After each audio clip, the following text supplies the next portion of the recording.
De quoi je me mêle sur rmc.fr et 01net TV. François Sorel. Bonjour à tous, nous sommes le 20 avril 2018 et comme chaque vendredi, c'est De quoi je me mêle. Toute l'actualité high-tech, je suis très heureux de vous retrouver. On va faire un point sur tout ce qui a bougé sur la planète tech cette semaine, avec tout à l'heure un sujet sur la TNT. Vous savez que la TNT fête ses 13 ans. Est-ce qu'elle va bientôt passer en 4K, en Ultra HD ? Il semblerait que oui, le CSA s'y intéresse. Ce sera peut-être pour 2020 ou au pire pour les futurs Jeux Olympiques à Paris. On va en parler tout à l'heure avec Victor Jakimovic qui a fait un point sur ce sujet. Je vous rappelle que vous pouvez nous retrouver sur Facebook. La page Facebook de quoi je me mêle vous attend si vous voulez réagir sur l'actu qu'on va évoquer ensemble. Et puis bien sûr le hashtag DQJMM sur Twitter. Merci d'être là, bienvenue. De quoi je me mêle sur rmc.fr et 01net TV. Le club de la presse IT avec à ma gauche, c'est Frédéric Bianchi cette semaine. Oui, bonjour. Salut Fred. Et oui, puisque Éric Le Bourlou est en vacances. Il a bien raison. Il a bien raison de se reposer et qu'il en profite. Fred, je suis ravi de te retrouver. Ravi d'être avec vous. Voilà, journaliste à bfmbusiness.com. Et à nos côtés aussi, pour réagir sur l'actualité de cette semaine, c'est Gonzague d'Ambricourt. Bonjour Gonzague. Ça va ? Voilà, fidèle de quoi je me mêle, vous le savez, Gonzague, qui est blogueur, qui est entrepreneur, qui est consultant nouvelles technologies. Alors, messieurs, 3 gros sujets d'actu. On va parler de Netflix, d'Amazon et de Facebook. Autant vous dire que là, ça va être chaud. Le trio. Oui, il manque Apple. Mais pour cette semaine, visiblement, c'est plutôt calme chez Apple. Même s'il y a des rumeurs comme quoi Apple pourrait sortir dans les semaines ou les mois qui viennent, hein, Gonzague. Une enceinte connectée. Non, pas une enceinte connectée, mais peut-être des nouveaux iPhone SE, en fait. Hein. Notamment, des nouveaux iMac aussi. Mais on aura l'occasion d'en reparler. On ferme la parenthèse et on revient sur Netflix. Netflix qui a énormément communiqué, hein, Fred, cette semaine sur son nombre d'abonnés, sur sa stratégie. Voilà, tout va bien chez Netflix. Enfin, sauf peut-être la dette, mais bon, ça, c'est peut-être pas le plus important. Alors, c'est pas le plus important, c'est regardé de près par les investisseurs, les banquiers d'affaires et tout ça. Mais nous, ce qui nous intéresse aujourd'hui, c'est le succès de Netflix qui est colossal, qui se dément pas. On rappelle Netflix quand même. Ce qui est impressionnant avec Netflix, c'est que c'est une société qui a créé son marché, qui s'est transformée. Elle vient de l'ancien monde, le DVD. Je veux dire, Netflix au départ, c'était des enveloppes qu'on recevait à la maison. On allait sur Internet, on disait voilà, je veux recevoir tel film, et on le recevait à la maison, le DVD. En 2007, ils ont tué leur business pour en créer un nouveau. C'est quasiment du jamais vu. C'est comme si Leclerc avait lancé Amazon, quoi. Voilà, et fermé tous ces hypermarchés. Et fermé tous ces hyper en disant maintenant c'est fini, on va tous sur le web. Voilà. C'est ce qu'a fait Netflix. Alors, ça a mis un petit peu de temps à décoller, mais les Américains ont rapidement adopté ce nouveau mode de consommation. Il a fallu que la DSL et la fibre se démocratisent. Ça a été le cas depuis le début des années 2010. Et puis, il faut savoir qu'aux US, ils ont beaucoup de petits boîtiers audio-vidéo qu'on connecte sur la télé. Les Roku, les choses comme ça. Et ils n'ont pas les box des opérateurs, donc qui a facilité en fait le développement de Netflix. Ça, et aussi aux États-Unis, les bouquets de chaînes, ça coûte extrêmement cher. Ouais, c'est $150. C'est un truc de malade quand tu veux vraiment beaucoup de chaînes. Donc au final, un abonnement Netflix, ça pèse très peu. $8. Voilà. $8. Donc il y a trois formules. Si on veut du 4K, il faut monter à 14. Exactement. Voilà. Et donc voilà, et depuis quelques années maintenant, ils attaquent l'international et avec un succès quasiment aussi important qu'aux États-Unis. En France, on estime, il y a eu un article de Libération la semaine dernière qui estimait à 3,5 millions d'abonnés en France, rien qu'en France, pour, on rappelle, 125 millions dans le monde. Donc quand ils sont arrivés en France, il y a 2-3 ans à peu près, on disait ouais, on n'est pas sûr, les Français ont des box, il y a la VOD, il y a Canal Play, voilà, Netflix, ils arrivent sur un marché déjà occupé. On a vu que, occupés ou pas, ils ont pris leur place. Ils commencent à produire du contenu au niveau local. Et d'ailleurs, aujourd'hui, les télés peuvent commencer à se méfier parce que qui dit que dans 5 ans, la télé de demain, c'est pas Netflix 100%, c'est pas que de la VOD, on n'en sait rien. On voit qu'aujourd'hui, Netflix, ils font des séries, ils font des films, mais ils font aussi des émissions de télé. Il y a David Letterman qui a son émission. Donc voilà, ils commencent à arriver dans le. En fait, ils sont pas sur le direct et sur le sport. Voilà, visiblement. C'est les deux choses qui leur manquent. Deux choses qui leur manquent. Direct et le sport, c'est ce qui permet aux télés aujourd'hui encore d'exister. Mais demain, avec la puissance financière de Netflix, 150 milliards de dollars en bourse, c'est Disney. Aujourd'hui, voilà, Netflix. 150 milliards. Voilà, alors on n'est pas encore au niveau d'Apple, d'Amazon, voilà, mais le potentiel est colossal, sachant que Netflix est évidemment pas présent partout et continue à progresser sur ces marchés. Et même aux États-Unis, on pensait le marché mature et on voit ils ont gagné encore 2,5 millions d'abonnés. C'est colossal. colossal. C'est un succès 3 colossal. millions et demi qui se dément d'abonnés pas. en France. 3 millions et demi en France. Il y a 3 millions et demi de Français abonnés à Netflix, sans compter même ceux qui utilisent Netflix sans payer. Hein, on se partage les codes, on connaît toute cette C'est-à-dire qu'il y a- pratique-là. Il y a 3 millions et demi de codes de compte payants. en Compte quelque payant, sorte. voilà. On peut imaginer que si on a un compte premium, on multiplie ce chiffre par 4. On Puisque peut là, estimer, potentiellement, ouais, par en fait, 3 ou c'est 4. 3 millions, tu peux dire 3 millions et demi de familles du coup qui seraient utilisatrices de Netflix. C'est vachement intéressant. C'est dingue. On parlait de tout à l'heure du direct et du sport. C'est ce qui manque en fait, l'actu. Il n'y a pas d'actu sur. Il n'y a sur pas d'actu Netflix. sur Netflix. Est-ce que demain, on peut imaginer, par exemple, Gonzab, qui est du sport, qu'ils achètent, je sais pas, mais des droits de foot américain pour commencer, parce qu'on sait que là-bas, ça cartonne, enfin, ou même de retransmission sportive. Est-ce que ça pourrait être l'une des voies de développement de Netflix? Bah, on peut imaginer beaucoup de choses sur leur voie de développement parce qu'ils avaient même prévu ou pensé à une époque à acheter des cinémas pour y diffuser leurs films. Donc, à Tiens, je partir savais de pas là, ça. Tout C'est est dingue. possible. Ouais, non, ils pensent loin. Ils pensent à des trucs qui sont out of the box et qui sont pas traditionnels. Donc, on parlait de l'avenir de la télé. Pour moi, Molotov et Netflix, c'est l'avenir du contenu parce que à la demande. Tu veux aller voir ton émission, tu la choisis pas dans une grille linéaire, tu la choisis par sujet qui t'intéresse, tu la regardes quand tu veux. Bon, pour l'instant, il y a encore des programmes qui sont conservés que 6 jours, mais dans le futur, ça va peut-être s'améliorer. Tu veux regarder une série, on a un moteur qui te les recommande. Aujourd'hui, Orange et tous les fournisseurs SFR qui ont leur propre plateforme ne sont pas aussi pertinents et ni puissants. Fred, à ton avis, Et du, oui. du sport ou du direct ou de l'actu, tout simplement Du sur sport, Netflix. du sport sans doute. Du sport sans doute. On voit qu'aujourd'hui, les géants du net s'intéressent de plus en plus au sport. Twitter, Facebook, je crois. Facebook hein, ouais, ouais. et aussi Snapchat, voilà, qui ont acheté des droits sportifs. Je crois même qu'Amazon Prime a acheté des droits sportifs. Ah, il me Je semble crois aussi bien. que voilà. Donc ils arrivent dans le sport. Bon, c'est pas encore le cas en Europe. On n'a pas encore la Ligue des Champions, on n'a pas encore des choses comme ça. Mais vu la puissance financière, encore une fois, regardons la puissance financière 150 milliards de dollars pour un Netflix, 700 pour Amazon. Il n'y a aucun groupe média européen qui arrive au bout de l'orteil C'est dingue. de ces géants-là. Avec une puissance, Aucun. tu le disais, financière incroyable. Netflix, c'est 8 milliards d'investissements par an, je crois, sur des contenus Sur des exclusifs. contenus, 8 milliards. 8 milliards. C'est-à-dire que Canal+, je crois que c'est même pas 1 milliard. Enfin, je crois que c'est le. Déjà, 1 milliard, c'est beaucoup. Mais je crois que c'est même pas ça. Je crois que c'est moins que ça. Donc, on se rend compte du contraste qu'il y a entre ces. Et surtout, ce que fait Netflix, et c'était l'annonce cette semaine, ils organisaient un grand événement sur la création de contenu local, c'est qu'ils produisent des contenus locaux. En France, ils arrivent avec des séries.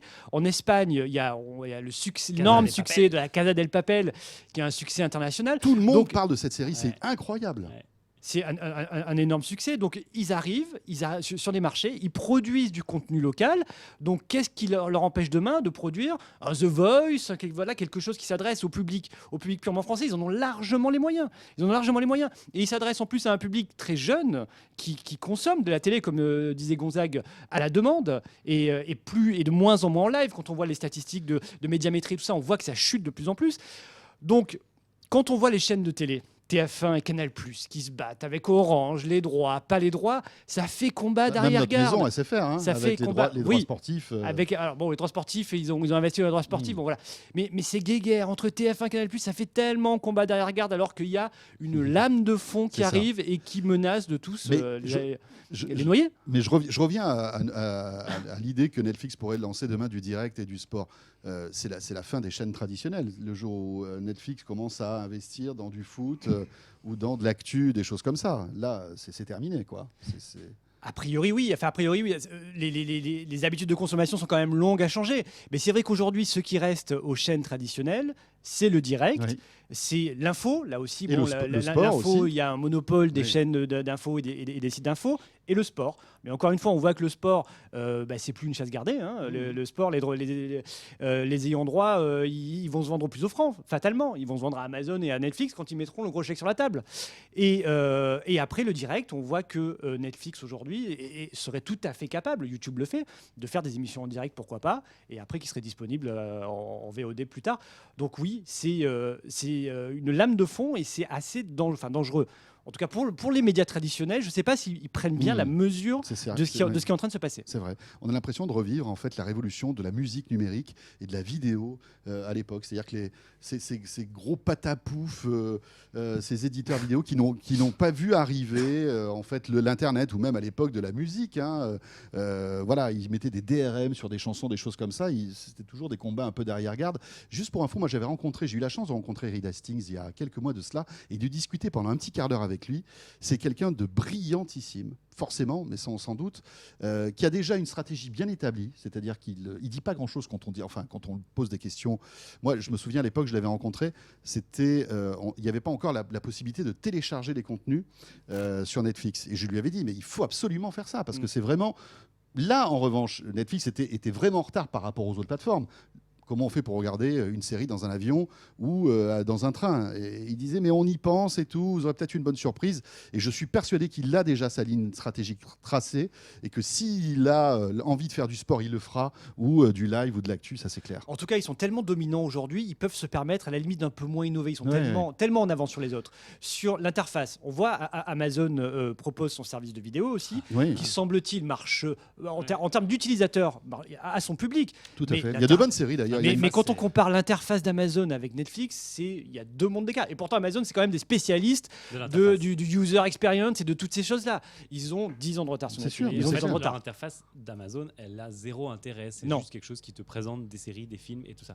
C'est tout. Oui, c'est clair. Un exemple petit, pourquoi on dit que l'interface de Netflix est meilleure? Simplement, la barre de recherche. Je vais sur Netflix, je tape, je commence à taper le nom d'une série ou d'un film que je veux regarder. Il commence à me proposer déjà, comme le fait Google, voilà, la suggestion. Déjà. Bien sûr. Alors qu'Amazon, il faut taper le nom entier. Si on a fait une faute d'orthographe, il ne trouve pas, etc. Donc voilà, Amazon, là-dessus, ils ont de gros efforts à faire. Netflix a une énorme avance sur l'expérience utilisateur. Ils sont super forts. C'est rigolo. Oui, pardon. J'ai une anecdote, c'est que sur ce qui te présente dans l'interface, en fait, personne ne voit la même chose exactement, puisqu'ils ont plein de variantes de la couverture des films et des séries qu'on regarde, et ils les personnalisent en fonction de ce qu'ils se disent vont faire aimer ou cliquer. Comme Amazon, quand on arrive sur la homepage d'Amazon, personne n'a la même homepage parce qu'on a en fonction, ils utilisent les données pour personnaliser la homepage Amazon, et Netflix fait exactement pareil. Alors ils cumulent une quantité de données alors qu'ils monétisent pas, en tout cas dont ils se servent pour eux pour mieux cibler l'utilisateur. Mais ils ont en matière de data, Netflix, c'est monstrueux. C'est monstrueux. Mais ils connaissent le goût des gens par pays, par région, par ville. Il ne faut pas oublier que Netflix au départ c'est une boîte d'ingénieurs, et c'est ça qui a fait le succès aussi de Netflix. Les ingénieurs de Netflix dès le départ, et Reed Hastings est un ingénieur. Ce gars-là, dès le départ, s'était dit comment je peux faire passer de la vidéo avec le moins de débit possible. Et quand on a ce réflexe-là de se dire après on verra pour le contenu, mais au départ je veux une solution technique exceptionnelle, et c'est pour ça que Netflix, je ne sais pas si vous avez remarqué, mais parfois on a un Wi-Fi qui est pas terrible et on arrive à regarder Netflix alors que YouTube ne marche pas. Enfin, il y a un truc de dingue. Dernière chose, c'est rigolo parce que Jeff Bezos a réagi suite aux annonces de Reed Hastings en disant voilà, moi j'ai 100 millions d'abonnés Amazon Prime. Je ne sais pas si vous avez vu ça, c'est sorti je crois ce matin. Oui, mais 100 millions. Mais ça ne veut rien dire. Mais non, parce que c'est les gens qui utilisent Amazon Prime pour faire du shopping. Voilà, mais il a voulu balancer son petit chiffre quand même. Je suis client Amazon Prime pour faire mes achats. La partie vidéo d'Amazon, je ne m'en sers que pour regarder les anciens de Top Gear. C'est ça, c'est là-dessus, exactement. mais c'est tout. Mais là, en ce moment, il y a une bonne série qui s'appelle The Terror, que je vous invite, qui est une série AMC, qui est en exclusivité sur Amazon Prime. Non, mais il y a du contenu. Amazon, faut pas les enterrer trop vite non plus. Il y a quand même pas mal de contenu de qualité. Il y a beaucoup de films, c'est complémentaire. Ils ont beaucoup de moyens aussi. Ils ont des moyens. Il y a des contenus de qualité. Si vous voulez regarder par exemple la trilogie Indiana Jones, elle est sur Amazon, elle est pas sur Netflix. Voilà, ils ont des gros films, ils ont un beau catalogue, ils ont une grande puissance. Ils produisent des séries exclusives aussi. Oui, pour les abonnés Prime, le service est gratuit. Voilà. C'est vrai que c'est pas, ils vont pas faire peur à Netflix, mais ça peut être un complément. Et est-ce que demain il y aura un seul service monopolistique là-dessus? Peut-être pas. Et s'il y en a un second, il y a de fortes chances que ce soit Amazon quand même. D'ailleurs, ce que je trouve bien dans l'existence de cette pluralité de services, c'est ce que fait Apple avec l'appli TV, qui va permettre d'unifier les différentes sources de médias, dont Molotov, dont Amazon, dont Netflix, et d'avoir tout. Et encore une fois, en fonction de tes goûts, regroupé dans une interface, parce que c'est quand même galère de devoir aller plonger dans chaque app pour voir qu'est-ce qu'on pourrait y regarder. Un mot, Reed Hastings a dit aussi qu'il envisageait d'augmenter le tarif de l'abonnement de Netflix. Oui. Alors, il n'a pas donné de date, il a dit, mais ça serait logique et ça va arriver. Donc, Sachant qu'ils l'ont déjà fait. sachant qu'ils l'ont déjà fait, je crois que c'était en 2010. Ça a Il y a pris, un an et 2000. demi. Ouais, Ouais, ça a enfin, pris voilà. 2 euros, je crois, 1 ou 2 euros. Donc, là encore, et alors quand on lui pose la question pourquoi il augmenterait, tout simplement pour améliorer en fait le contenu, pour investir encore plus de contenu. On n'a pas parlé de la dette, elle est importante. Hein. Elle est importante, la dette, elle est Netflix, c'est une. Oui, voilà. Alors, quand on regarde après. Oui, dans ça le c'est dé- on a, voilà. bon, là on a vu tout ce qui On brillait était dans le commerce, voilà. Maintenant, on va passer dans la finance. Et rapidement parce que voilà, c'est rapidement. Et donc, dans la finance, non, c'est Netflix aujourd'hui, c'est une énorme dette, c'est une société qui n'est toujours pas rentable, voilà. Mais qui est quand même suivi par les investisseurs. On l'a dit, 150 milliards de dollars en bourse, c'est pas très grave à la limite. Les Ouais. investisseurs disent c'est pas très grave. On peut comparer encore une fois, j'en reviens à Amazon, mais c'est vrai, la comparaison est semble-t-il juste. Amazon a perdu énormément d'argent pendant Bien des sûr. années, mais Et il là, gagnait maintenant, des utilisateurs. voilà. Mais il gagnait Et des là, maintenant, ils sont utilisateurs. bénéficiaires, Voilà, Amazon. et aujourd'hui, ils sont bénéficiaires. C'est ça. Alors, pas forcément grâce au e-commerce, grâce au cloud, mais ils sont bénéficiaires aujourd'hui. Et Netflix, voilà, peut, dans quelques années, en tout cas, voilà, ils sont sur un développement, Long terme. avoir de nouveaux utilisateurs, avoir de plus en plus de contenu. Et un jour, ils seront peut-être bénéficiaires. En Mais- tout cas, aujourd'hui, ouais. ce qui n'est pas le cas aujourd'hui. Voilà, il faut rappeler que Netflix perd de l'argent. Mais c'est comme Spotify. Comme c'est Spotify, comme voilà, beaucoup de exactement. plateformes. Voilà, tous ces services qui ont une Après- espèce d'inertie pour se lancer, Oui. pour commencer à gagner de l'argent. D'autant que les investisseurs doivent lorgner deux choses quand même. Hein. C'est l'arrivée d'Apple sur ce marché, de la VOD, de la SVOD. On voit qu'ils investissent aussi, je crois qu'ils ont investi 1 milliard dans des séries qui en plus ont l'air assez appétissantes. Facebook aussi, oui. Et puis Disney Facebook qui met 1 milliard aussi. Et puis pour- Disney qui prépare son service de SVOD. Disney qui a dit, ben voilà, tout. Quand tu dis Disney, il croit que ça Il croit que je dis croit des que séries, et c'est séries. bizarre. Donc voilà, ça va être chaud et peut-être que les cartes vont être redistribuées dans quelques temps.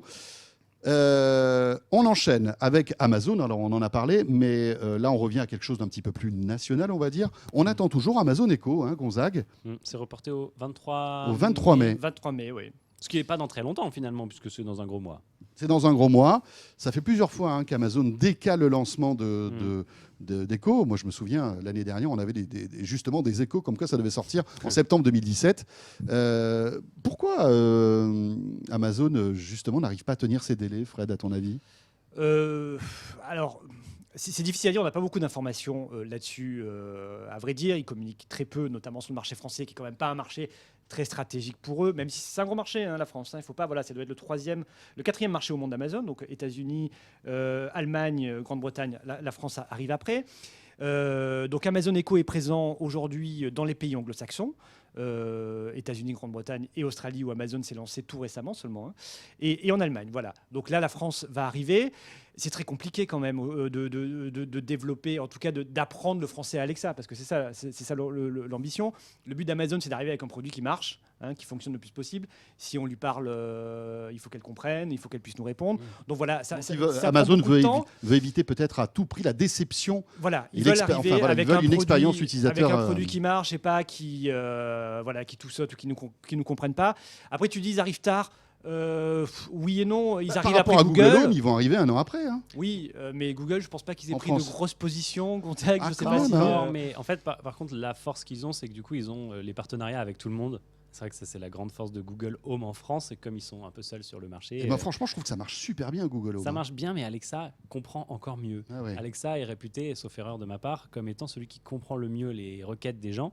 Et ça, c'est quand même super important. Parce qu'on en a déjà parlé plein de fois ici. Un produit à qui tu poses des questions et qui ne sait pas y répondre ou qui les comprend mal, comme Siri avec le HomePod quand on avait fait la démo la dernière fois, C'est vrai que c'est super fatigant et tu finis par l'abandonner au profit de la seule fonction d'écoute de la musique. Et donc, si tu as perdu cette bataille-là, ton produit, il est inutile. oui, bon, après ça devient qu'une enceinte, mais une enceinte à 350 € pour Apple, ça fait un peu cher quand même. Hein. Je relativise toujours parce que je trouve qu'il faut investir un peu pour avoir du bon son. Et Oui, regarde, oui, Eric, oui, qui oui, avait mais on va jamais pas en faire le entendu, débat. Mais des sonos, c'était surpris. Mais tu vois, par exemple, pour 350 €, tu as deux Sonos Swan Oui. qui vont te procurer de la stéréo, etc. vrai. Donc c'est vrai qu'après, tu peux te poser la question. Amazon Echo, donc rappelons que c'est ce petit cylindre qui vous permet Oui. de discuter, de Enfin, piloter d'ailleurs, votre maison. Ils ont une famille de produits, puisque Voilà, tu as voilà, le c'est petit, ça. tu as le dot, tu as le D'ailleurs, grand. on ne sait pas quels sont les produits qui sortiront en France. Je pense au moins le dot et Au au moins moins le dot. le tube. Je ne sais même plus comment il s'appelle, le grand. C'est le Amazon tout Echo court, simple, voilà, ouais. ouais. Et après, ils ont tout un tas d'autres produits prévus avec des écrans, etc. La caméra qui te dit si tu es bien habillé. Bon, c'est un peu flippant. Mais je pense qu'ils ont au moins le dot, parce qu'en fait, le dot, c'est celui qu'ils peuvent faire pour pas cher du tout. Et la stratégie, que maintient Google aussi dans d'autres pays. Quand Google et Alexa étaient en Allemagne, c'est que Google, il faisait le Google Home Mini à 15 €, je crois. Ouais. Ou 30. Mais Il y avait même des promos où il était offert si on achetait un autre Exactement. produit. Enfin, c'est vraiment. Mais cette chose-là, on va l'avoir en France en masse. Ouais. Parce que c'est la bataille. Il faut en avoir le plus possible. Mais je me demande si même Google n'est pas en train de subventionner un petit peu ces produits-là Bien sûr. pour qu'ils Ouais, inondent le marché et que En fait, après t'as pas- on puisse. T'as pas vraiment besoin de les subventionner dans la mesure où ils cherchent pas forcément à se faire de l'argent sur la vente du produit lui-même. Ouais. C'est un point d'entrée. Tu t'en fous. Tu le donnes, tu le vends à prix coûtant. Ça coûte rien à faire. C'est un micro, des petites enceintes. Ce qui a coûté cher, c'est le développement du logiciel. Fabriquer ce truc à des millions d'exemplaires, c'est peanuts pour eux. Je sais pas si vous avez vu aussi. Oui, pardon. Non, vas-y, Fred. je dis, la force d'Amazon, là, quand même, je pense qu'ils ont un coup d'avance. Alors d'abord parce qu'ils ont le parc le plus installé aujourd'hui. Je crois qu'on parle de 20 millions d'échos, principalement aux États-Unis, dans le monde. Mais c'est surtout, ils s'inscrivent dans un écosystème. Amazon Echo arrive dans l'écosystème de vente de produits d'Amazon. C'est-à-dire que le but d'Amazon Echo, in fine, c'est un petit peu comme l'offre de VOD. C'est le cadeau bonus, quelque part. Voilà. Le but, c'est d'aller acheter sur Amazon. Et Amazon Echo s'inscrit dans cet écosystème de une interface supplémentaire. Je passe ma commande via cette interface. Google là-dedans, c'est dans quoi il s'inscrit Google? On ne sait pas trop. La maison connectée, la maison connectée, pas grand monde a des produits connectés aujourd'hui. Bon, ça fait un peu gadget, voilà. Donc c'est pour ça qu'on voit pas trop où ils veulent aller avec leurs produits, si ce n'est dire, nous aussi on l'a. Bon, ok, vous aussi vous l'avez, très bien. Apple, ils arrivent avec un produit, semble-t-il, qui a le meilleur son. Mais des enceintes qui ont des bons sons, il y en a plein. On voit pas trop non plus ce qu'ils veulent raconter, si ce n'est de proposer un produit en plus. Et d'ailleurs, Tim Cook l'a dit. Il a dit, pour nous, le vrai assistant personnel, c'est l'iPhone. C'est pas ça, c'est l'iPhone. Donc il reconnaît à demi-mot qu'il arrive sur ce marché-là sans trop y croire, avec un produit un peu plus cher que les autres. Donc voilà. Alors qu'Amazon, ils arrivent avec un produit très clair. C'est Nous, bizarre on met qu'Apple ça sorte dans un la produit maison sans y croire. pour vous permettre de commander. Moi, le HomePod, j'y crois comme un appareil qui te permet d'interagir avec ta maison de façon simple et de poser des questions comme la météo, machin, les trajets. Google Home, j'y crois comme une stratégie de Google pour être le moteur de recherche de tout. Savoir, Oui, ils c'est l'ont ça. dit, on a plein de recherches qui se font à la voix maintenant. Quoi de plus naturel que de le faire sous forme d'un objet physique, puisque les gens l'utilisent sur leur smartphone et ça marche super bien. Donc c'est aussi ça. Après, aujourd'hui, Mais est-ce qu'on comment a ils tant le- besoin d'un moteur de recherche dans le salon au quotidien comme ça? Je sais c'est pas. ce qu'ils veulent nous faire croire. Oui. Et je pense qu'en fait, je pense que Google rêve qu'on puisse tout demander par la voix. Tu veux prendre un billet d'avion, voilà, ok Attends, Google, donne-moi le prix des billets d'avion pour un Paris-Marseille le 10 mai. Enfin, Mais là, des c'est trucs pareil. Là, comme ça. Oui, Mais mais sur l'exemple que tu Parce que donnes, toutes ces infos, Google les a. hein, Mais oui, c'est ça. et leur sert. Parce qu'en Il fait, leur sert. il y a Ouais. eu la polémique là sur la vidéo YouTube sur le site des impôts qui se lance toute seule et qui permettrait à Google de savoir qui est en retard sur le paiement de ses impôts, d'enrichir le profil qu'ils ont de toi. Eh bien, ils peuvent aussi bien enrichir le profil qu'ils ont de toi en sachant à quelle heure tu allumes la lumière, à quelle heure tu pars de chez toi, etc. etc. Des Oui. infos qu'on donne sans Ouais, s'en c'est rendre clair. compte. Et ça, c'est riche pour vendre de la publicité ciblée. Fred, Non. juste un mot sur les assistants vocaux. oui. Orange. Ah oui, on a, Va on a- lancer on a- son on a un Jingo. assistant Made in France qui va bientôt arriver. Enfin, Oui. qui va bientôt arriver, non. Ils ont donné des dates, je crois, deuxième semestre, enfin, Mm. d'ici la fin de l'année. Bon, que dire Non, mais Bah- voilà, Orange, ils ont une stratégie d'innovation depuis plusieurs C'est années. une grosse, belle boîte Orange, Il y a eu mais c'est vrai que ça va être Orange compliqué Valley, de voilà.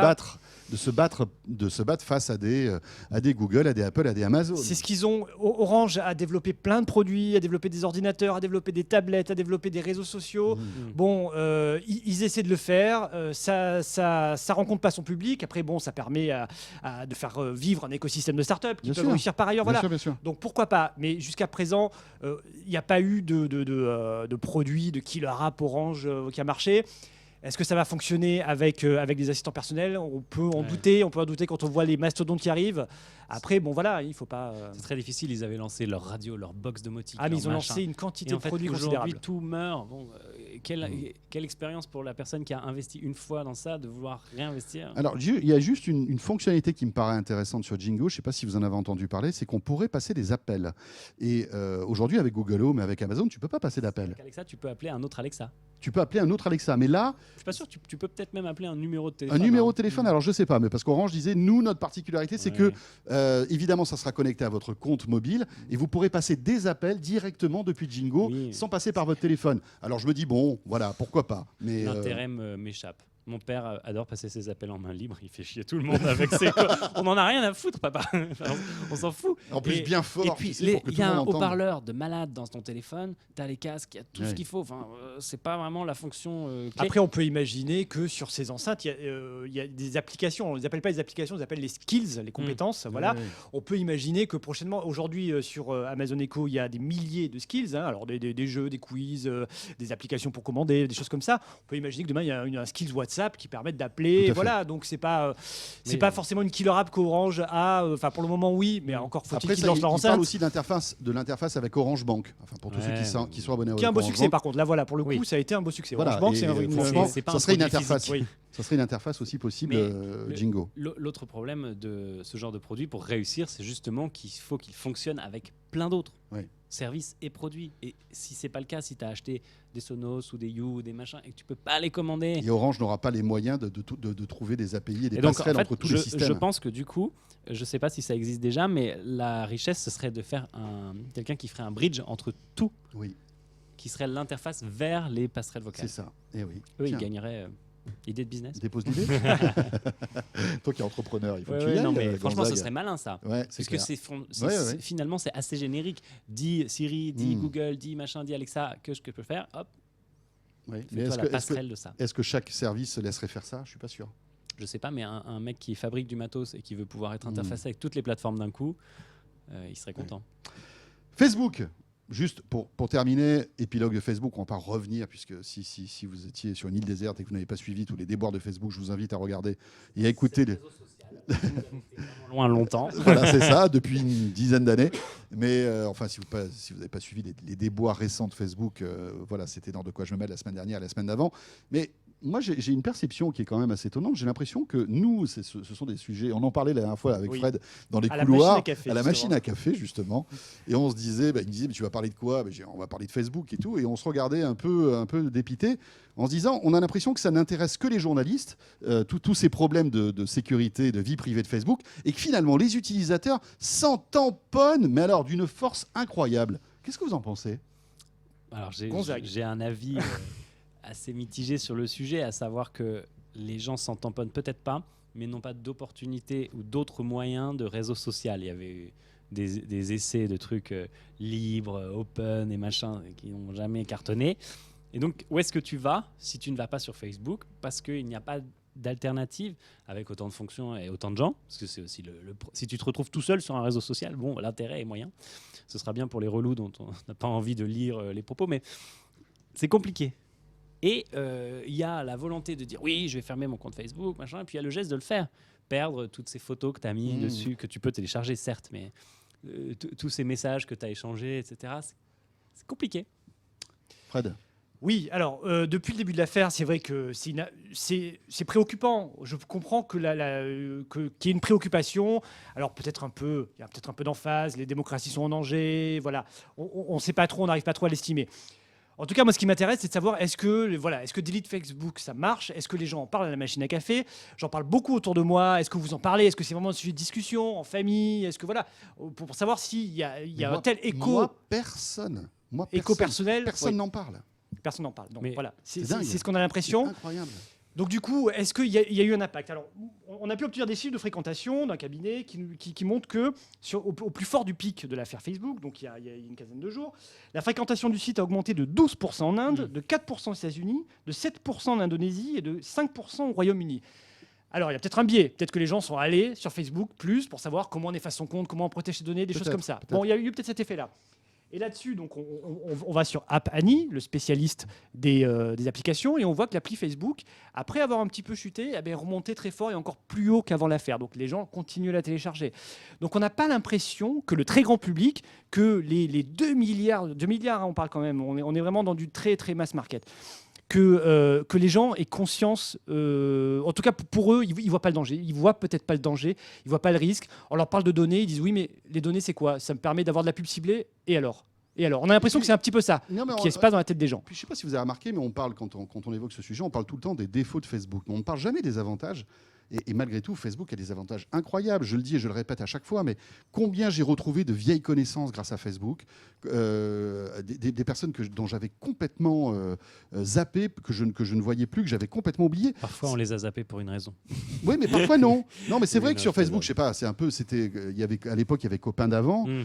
mais Facebook a tué d'ailleurs Copain d'avant, etc. Mais c'est aussi un outil, je veux dire, très important pour garder le lien avec sa famille, avec ses amis, des personnes qu'on ne voit plus. Et finalement, est-ce que ce service a un prix, on s'y est habitué? On n'est peut-être pas prêt à tirer un trait sur tout ça. Bah, Même si on sait que nos données Surtout, sont mal accès, distribuées.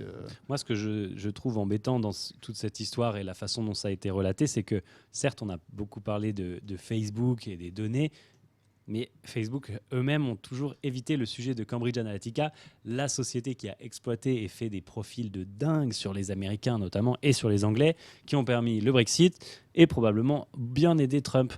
C'est ça le vrai sujet. On ne sait pas si ça a permis le Brexit. Enfin, voilà, Ça a aidé, je pense. Il y a eu des tentatives de manipulation. Quel impact sur le vote? Ouais, mais Les Anglais ont toujours été anti-européens. Trump, bon voilà. Enfin voilà, c'est difficile en plus de mesurer l'impact. En tout cas, bon voilà, Oui, mais c'est peut-être pas anodin. C'est-à-dire qu'on ne va pas dire c'est à cause ou grâce à Facebook que Trump a été. Il y a eu certainement une été influence. élu, Ça, c'est mais sûr. ça, il y a Ça, une c'est influence qu'on arrive. C'est vrai, je pense que tu as Qu'on raison, qu'on n'arrive pas vraiment à doser. Mais la vraie question, ce serait que Facebook lance une option payante. Zuckerberg l'a pas évoqué, mais en tout cas ne l'a pas écarté lors de ses auditions. Il y a eu un article intéressant de TechCrunch cette semaine qui estimait qu'une option payante de Facebook, ça pourrait être aux alentours de $11 par mois. $11 par mois, voilà, c'est à peu près ce que devrait coûter, voilà, si on acceptait de ne plus avoir de pub, de ne plus avoir des données pillées. Voilà. Si Facebook lance une option à $11 par mois, ce serait intéressant de savoir si les gens acceptent de payer $11 par mois pour accéder à Facebook.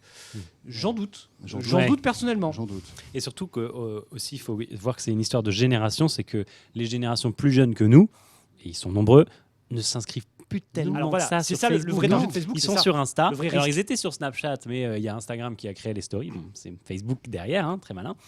Et Facebook, ils s'en foutent. J'étais dans Leur un chat, collège. c'est Snapchat. Oui, Snapchat, Instagram beaucoup, hein, qui appartient à Facebook. WhatsApp donc, aussi. Exactement. Voilà, WhatsApp aussi, WhatsApp. qui WhatsApp, cartonne. c'est à Facebook. Oui, voilà, c'est ça. Instagram, Oui, c'est à non, Facebook. Facebook, ils sont diversifiés, ils ont dépensé beaucoup. On les a critiqués à l'époque, ils ont eu 100% raison. J'étais dans un collège il y a 15 jours pour faire une intervention sur la presse. Je croyais que tu étais retourné sur les bancs de l'école. Non, il faudrait pas. Passer le bac. Et je leur ai demandé, du coup, on parlait beaucoup, ça a beaucoup tourné autour des réseaux sociaux, comment vous consultez l'information, tout ça. Et je leur demandais, mais qui a Facebook dans la salle? Il y avait les 3/4 qui n'avaient pas de Facebook. Il n'y avait pas de compte qui Facebook. n'avaient pas de compte Facebook. 14 ans. Dingue. 14 Oui, ça ans, leur les sert à 3/4 des rien. élèves n'avaient pas de compte Et puis ils Facebook. savent qu'ils se font espionner par les parents et tout. Donc enfin, il y a ça aussi. Hein. C'est vrai que Oui, Facebook, aujourd'hui, Snapchat, par exemple, ça a donné un Non, mais espace de liberté tout à dingue fait. à l'adolescence. Oui, parce qu'après. Espionné par les parents, où l'interface ne leur correspond pas, trop lourde, trop Ouais. compliquée, trop de Tu te fais inviter l'interface à- de l'écrit. Ils ne Ouais, veulent ouais. pas écrire, ils veulent plutôt de l'image, de la vidéo. Donc voilà, c'est ça le vrai danger selon moi sur Facebook, c'est plutôt ces nouvelles générations qui s'en détournent. En tout cas, moi j'ai trouvé intéressant, c'est qu'on a lu beaucoup d'articles qui disaient rappelez-vous que Mark Zuckerberg, quand il a lancé Facebook, n'hésitait pas à utiliser des infos dans tous les sens, à faire chanter les gens dans son école, etc. Est-ce que vous vous imaginez qu'il a vraiment changé? Je trouve ça toujours assez drôle parce qu'en fait, chaque année, il fait ses excuses en disant oh, on est vraiment désolé, on va faire mieux l'an prochain. Oui, enfin bon, là, ça fait 7 ans que tu déconnes. Il faudrait peut-être se remettre d'équerre. Et quand il y a plein de questions du congrès auxquelles il n'a pas su répondre, alors que c'est le boss d'un truc et que c'est un mec technique, Bien sûr. il a une très bonne idée de comment ça marche. Oui, Il a on sent probablement qu'il- aussi plein d'idées vicieuses sur comment utiliser les données. Il a plus trop les mains dans le cambouis, semble-t-il. Il connaît peut-être pas tous les détails de son Oui, site. c'est une Bah, bonne excuse de dire je suis très loin de tout ça. Faut dire qu'avec tous les milliards qu'il a, c'est vrai qu'il a de bonnes raisons d'être un petit peu loin aussi, même si voilà, il tient toujours les rênes de Facebook. Merci beaucoup à tous les deux. Avec plaisir. Voilà, Fred Bianchi de Toujours. bfmbusiness.com et puis Gonzague d'Ambricourt, blogueur qu'on peut retrouver sur les réseaux sociaux, Ouais, sur Instagram, Twitter, etc. Bien évidemment. Merci à tous les deux. La TNT, vous regardez encore la TNT, la bonne vieille TNT de maman et de papa? Non, BFM TV et toutes les chaînes du groupe. C'est tout. c'est tout. Qu'est-ce C'est qu'il tout. est C'est corpo. tout. Il est bien, hein? Moi, j'ai une télé qui n'est pas raccordée à l'antenne. Et voilà. Mais c'est vrai que pour beaucoup de personnes qui n'ont pas du très haut débit et qui veulent regarder la télé dans de bonnes conditions, la TNT, ça a du sens malgré tout, toujours. Je crois que c'est un spectateur sur 2 regarde la TNT encore en France. Un spectateur via les box, on va dire, traditionnelles, et sur la TNT, TNT. Est-ce que la TNT va passer à la 4K ? On en parle depuis des années. Visiblement, le CSA commence à prendre le problème à bras-le-corps. On va évoquer tout ça dans un instant avec Victor Jakimovic qui a planché le sujet. A tout de suite. De quoi je me mêle sur rmc.fr et 01net TV.